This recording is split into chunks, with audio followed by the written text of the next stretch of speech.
இப்போ செய்ய போகிறது அவரை கூட்டுங்க. முதல் நாளே அவரை வந்து நல்லா ஊற வச்சுக்கிட்டு குக்கரில் தான் அவரை போட்டேங்க. அதில் கூட துவரம்பருப்பு வந்து கொஞ்சமாக ஒரு கை பிடி அளவு எடுத்துக்கிட்டேங்க. துவரம்பருப்பும் அவரையும் சேர்த்து நல்லா வேக வச்சுட்டேங்க. வச்சுட்டேங்க. இப்போ செய்யப்படுறது பாருங்கள்.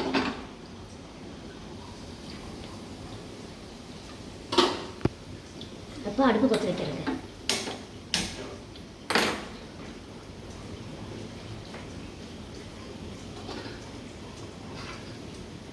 இப்போ வந்து கத்திரிக்காயை போட போகிறோங்க. ஒரு 2 கத்திரிக்காய் 3 கத்திரிக்காய் சேர்த்திக்கலாங்க.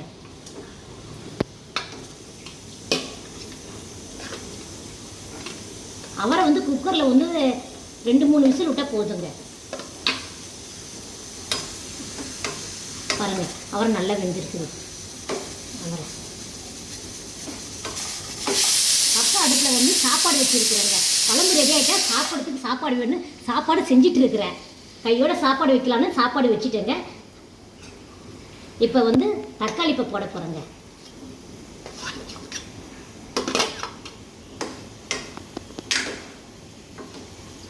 ஒரு காய் மட்டும் வெந்தால் போதும். ஒரு காய் ஒரு 10 நிமிஷம் வெந்தால் போதும். கத்திரிக்காய் தக்காளி எல்லாம் ஒரு 10 நிமிஷம் வெந்தால் போதும். இப்போ வந்து இஞ்சி சேர்த்துக்கிறாங்க. இஞ்சி தனியாக சேர்த்துக்கிறேன். அப்புறம் வந்து பூண்டு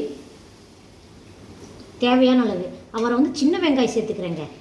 சின்ன வெங்காயம் போடுறேங்க. போட்டு நல்லா கலருங்க.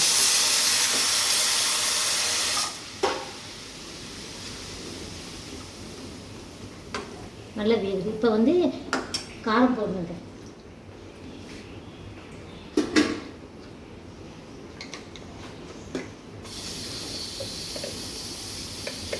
மிளகாய் தூள் வந்து தேவையான அளவு தான் போடணுங்க.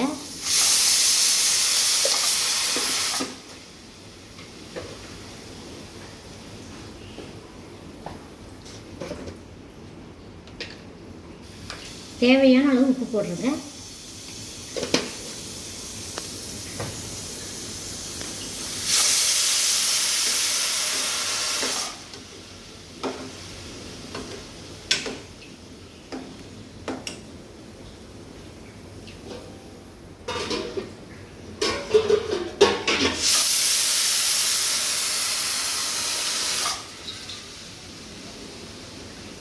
அப்புறம் வந்து புளியை வந்து நல்லா ஊற வச்சிட்டேங்க.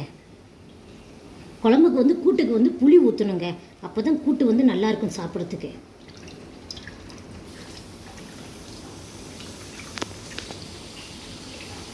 ஆனால் துவரம்பருப்புலாம் போட்டிருக்கிறதுனால கூட்டு நல்லா ருசியாகவும் இருக்குது சாப்பிட்றதுக்கு.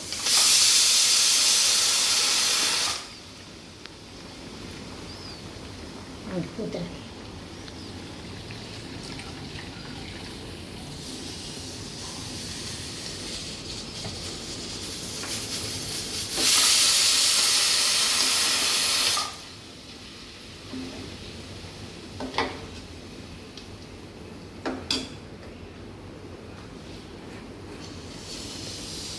இப்போ கூட கொத்தமல்லி தூள் போடுறேங்க.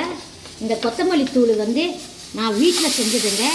கொத்தமல்லி, பட்டை, லவங்கம், சோம்பு, அப்புறம் மிளகு எல்லாம் போட்டு நான் அரைச்சி வச்சுருக்குறேங்க வீட்டில்.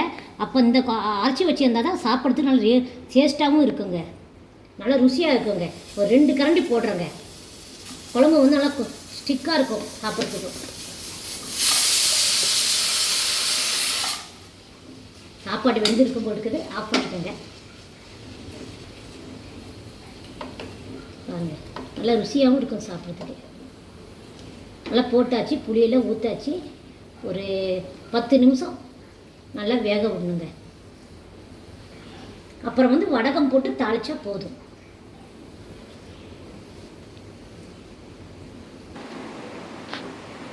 பாருங்கள், நல்லா வேகுது. புளியெல்லாம் ஊற்றினாங்க, நல்லா வேகுது பாருங்கள். நல்லா சாப்பிட்றதுக்கு நல்லா டேஸ்ட்டாக இருக்கும். கொஞ்சமாக குழம்பு இருந்தால் போதுங்க. கொஞ்சமாக இருந்தால் கூட சாப்பாட்டில் வந்து கொஞ்சமாக ஊற்றினாவே நல்லா சாப்பிட்லாம்.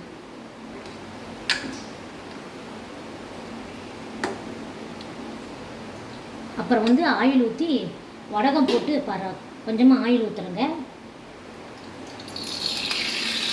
தாளிக்கணுங்க.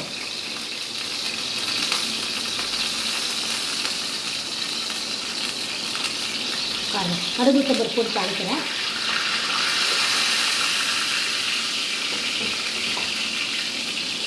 இதில் வடகம் போட்டால் தான் நல்லாயிருக்கும். நான் கடுகு உளுத்தம் மட்டும் போடுறேங்க.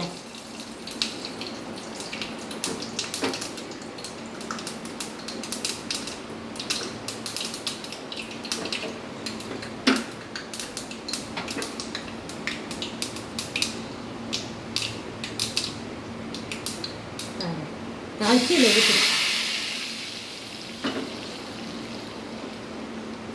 ஒரு 10 நிமிஷம் அடுப்பில் இருக்கணுங்க. சாப்பிட்றதுக்கு கூட்டு நல்லாயிருக்கும். நல்லா ஒரு 10 நிமிஷம் இருக்கணும். தாளித்து ஊற்றணும் அப்புறம் 10 நிமிஷம் இருக்கணும்.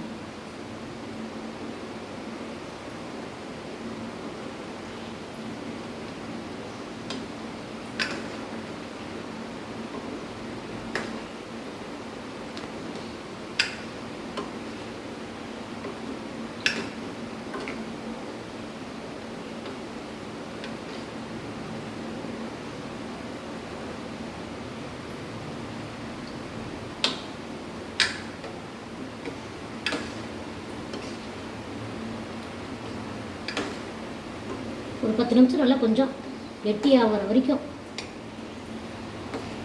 அவரை வந்து குக்கரில் வந்து 4 விசில் விட்டனால கொஞ்சம் அவரை வந்து வேகாமல் இருக்குது. விசில் வந்து சேர்த்தி விட்டுருந்தா வெந்து சாப்பிட்றதுக்கு அவரை இருக்காது. அதனால் ஒரு 5 நிமிஷம் அப்படி வேகட்டுங்க. வெந்துடுச்சிங்க. இப்போ சாப்பாடு வாங்க, சாப்பாடு செஞ்சுட்டேன். இப்போ கூட்டு ஊற்றி சாப்பிட போகிறேங்க. நல்லா ருசியாக இருக்குங்க கூட்டு. நல்லா அவரை கூட்டுங்க. வீட்டில் செஞ்சு பார்த்தா ரொம்ப நல்லாயிருக்கும் சாப்பிட்றதுக்கு. நல்லா டேஸ்ட்டாகவும் இருக்கும். சாப்பிட்றதுக்கு அவரையாக இருக்கும். நல்லா டேஸ்ட்டாக இருக்குங்க. கொஞ்சமாகவே குழம்பு ஊற்றிட்டா நிறையா சாப்பாட்டுக்கும் நல்லா பிரட்டி சாப்பிட்லாங்க. நல்லா கொஞ்சமாக ஊற்றினா போதும். இதில் வந்து புளி, கொத்தமல்லி தூள் எல்லாம் சேர்த்தனால ருசியாக இருக்கும். சாப்பிட நல்லாயிருக்கும். கொஞ்சமாக எடுத்து நான் சாப்பிட்டுட்டே இருப்பேன். எனக்கு நல்லா பிடிக்கும். அதனால் இந்த கூட்டு செஞ்சேங்க.